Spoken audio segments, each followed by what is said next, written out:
প্রিয় বাংলাদেশবাসী, বাংলাদেশের ৮০% লোকই বৈষম্যবিরোধী আন্দোলনে ছাত্রদের সমর্থন জুগিয়েছে, পাশে থেকেছে এবং দোয়া করেছে। কেউ শেয়ার, কমেন্ট মাধ্যমে, কেউ লাইক দিয়ে, কেউ ইউটিউবে, টিকটকে বক্তব্য দিয়ে, ফেসবুকে বক্তব্য দিয়ে। এদের মধ্যে কবি সাহিত্যিকরাও কবিতা ও গানের মাধ্যমে সহযোগিতা করেছে। তাই ১ জুলাই থেকে ৫ আগস্টের মধ্যে বৈষম্যবিরোধী ছাত্র আন্দোলন তীব্রতর আকার ধারণ করে এবং বহু প্রাণের বিনিময়ে ৫ই আগস্ট স্বৈরের শাসক শেখ হাসিনাকে পতন ঘটিয়ে শান্তির বাংলাদেশ গঠনের লক্ষ্যে অন্তর্বর্তীকালীন সরকার গঠন করে। এখন হলো কে ক্ষমতায় আসবে, যে দল বা যে শাসক, যে ব্যক্তি ক্ষমতায় আসেন, আমার একটা অনুরোধ, আপনারা শেখ হাসিনার কাছ থেকে শিক্ষা নিয়ে, যেমন শেখ হাসিনা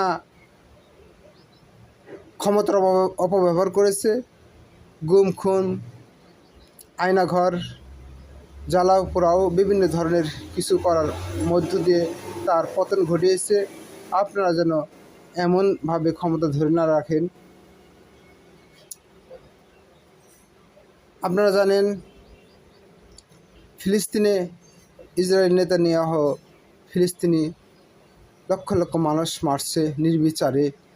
তিনি কিন্তু সারা বিশ্বে এখন স্বৈরাচার এবং তার দেশেও তার বিরুদ্ধে হরতাল হচ্ছে। তিনি কালো তালিকায়, তাকে সবাই ঘৃণার চোখে দেখে।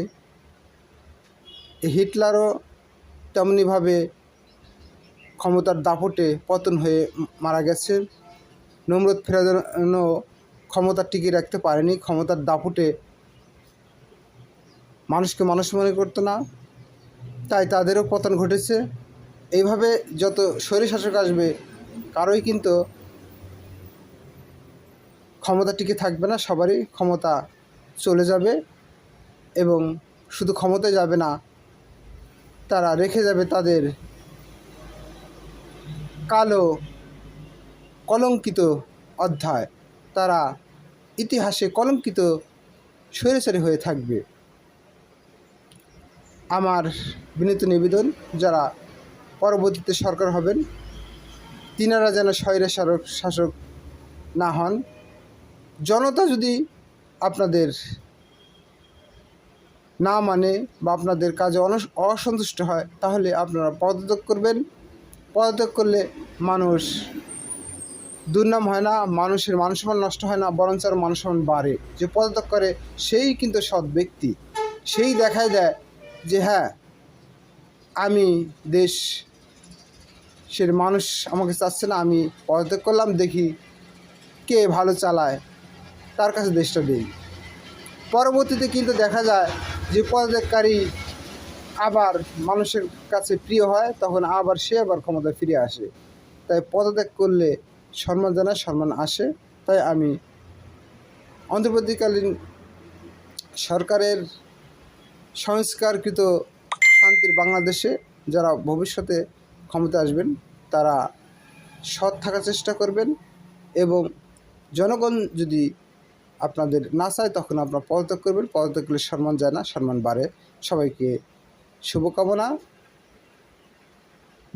সবাইকে ভালোবাসা এবং সবাই আমরা বাংলাদেশে ধর্ম নির্বিশেষে এক হয়ে বাংলাদেশকে ভালোবাসব, বাংলাদেশের জন্য জীবন দেব, বাংলাদেশ উন্নয়ন করব, এই কামনা করে সকলকে শুভেচ্ছা জানিয়ে আমি শেষ করছি। আমি কবি কাজী আনোয়ার হোসেন বাঘাবাড়ো।